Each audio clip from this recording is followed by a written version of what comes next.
Ito, si Tadashi Yanai. Araw-araw, eksaktong alas 6 ng umaga, sumasakay siya ng subway para iwas traffic. Pero alam mo ba, may sarili siyang kotse at may driver pa siya. So bakit siya nagko-commute? Simple lang, para daw makatipid ng gasolina at ayaw niyang magbayad ng driver. Sabi pa nga ng iba, siya daw ang pinakakuripot na tao sa Japan. Pero kapag sinilip mo ang bank account niya, nako, malulula ka. Paano ba naman kasi? Siya ang may-ari ng global fashion giant na Uniqlo. Opo, yung yaman niya, 2.3 trillion pesos. Siya yung klase ng tao na OA kung magtipid sa pamasahe kahit kaya niya namang bumili ng isang buong tren kung gugustuhin niya. Pero kung akala mong grabe na si Tadashi Yanai, mas OA si Hetty Green. Siya ang pinakamayamang babae sa Amerika noon. Pero alam mo ba na yung isang damit niya tumagal ng 10 taon at yun lang ang suot niya araw-araw. Ayaw niyang bumili ng bago. Tapos may mga kwento pa na nang nahulog niya ang hawak na barya, inabot siya ng 4 na oras kakahanap nito. Tapos nung nasugatan ang paa ng anak niya, sa sobrang paghahanap niya ng libreng gamutan, natagalan ito hanggang sa kinailangang putulin na ang paa ng kanyang anak. Grabe no? Parang ibang klaseng kuripot naman na yan. Ito naman si Warren Buffett, isang lolo na kung gugustuhin niya, kaya niyang bayaran ang utang ng Pilipinas. Pero alam mo ba, yung almusal niya araw-araw ay McDo lang. Gumagastos lang siya ng $6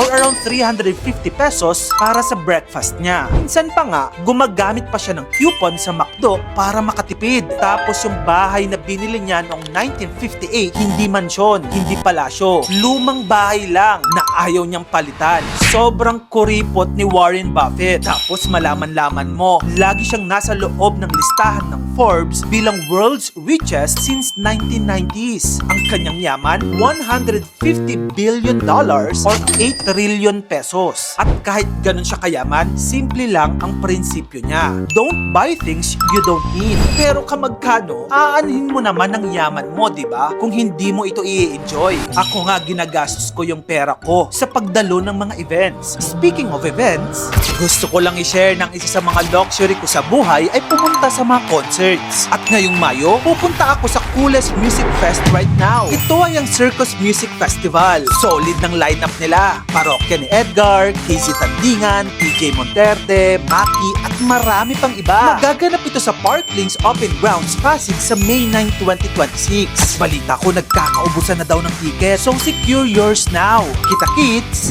Okay, back to topic tayo. May tanong ako sa'yo. Kung ikaw may 2 trillion pesos or 8 trillion, magtitipid ka pa rin ba? O baka naman first day pa lang, milyon-milyon na agad yung magastos mo online. Kasi sa totoo lang, dalawang klase ang mayayaman sa mundo. Yung isa, ginagastos ang pera para ma-enjoy ang buhay. Yung isa naman, iniingatan ng pera para lalo pang dumami. Pero kung real talk ang pag-uusapan, hindi lahat ng pagiging kuripot healthy. Baka sa sobrang tipid mo, hindi mo na ma-enjoy ang pinaghirapan mo. O mas malala pa, may sobra-sobra ka namang pera pero hindi mo pa matulungan yung mga mahal mo sa buhay na naghihingalo. Oo, tama. Magtipid ka, mag-ipon, maging wais sa pera. Pero dapat may balance. Dahil ang pera, hindi lang para paramihin. Para din yan gamitin at enjoy ang buhay. Kaya ikaw ka magkano? Kung ikaw may bilyon-bilyon, magiging kuripot ka pa ba? O gagamitin mo ito para i-enjoy ang iyong buhay? Comment down below kung gusto mo pa na mga ganito pang klaseng content. Dito lang yun sa channel ko kaya follow ka na. Mag-subscribe ka na rin sa aking YouTube channel. Yun lang, maraming salamat sa panonood.